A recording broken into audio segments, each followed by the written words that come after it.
Yeah, man.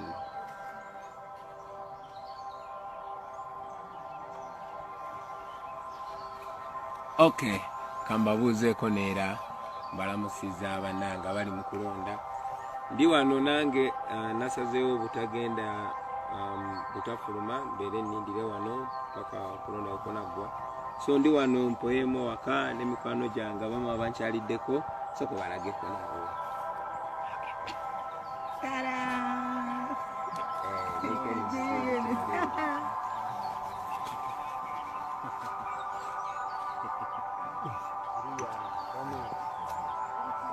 Sawa.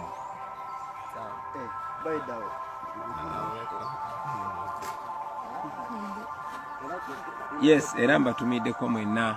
Njagala okutumira ku mikwano gyange mwenna abali mu kuuma akalulu kaffe.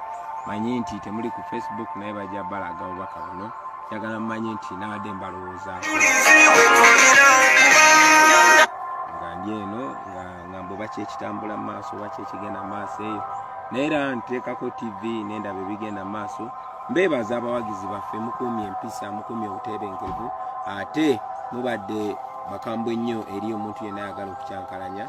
So mwebale kuuma butebenkevu mwebale kuuma mpisa ate mwebale kuvaayo ne mulonda mu bungi. Mbalaba ku TV nga mulaga akabonero ne ngamba bannange nga tulina obuwagizi naye mwebale nnyo mwebalire ddala. Sina kyensobola bakolera kati mpozi mbakubiremu akayimba. Manager oyingiddewo kyali wange ayingiddewo manager Lawrence nalonze dda twalonze dda kalulu twalonze dda nze ndi mutuuze wa kuno era wali ewange nza twalonze chairman w'abavubuka era maze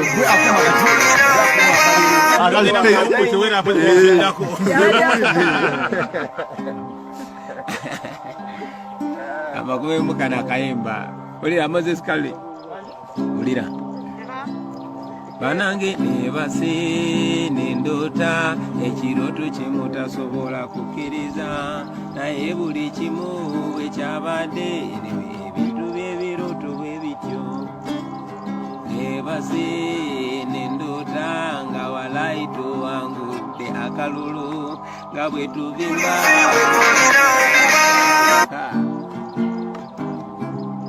kale mazo bayimbiramu akasiira olunaku lunga buli kimu kirungi nga ne Katonda mwenya akasiirako olunaku walayi tuwangudde akalulu okimanyi gita ekatinga stress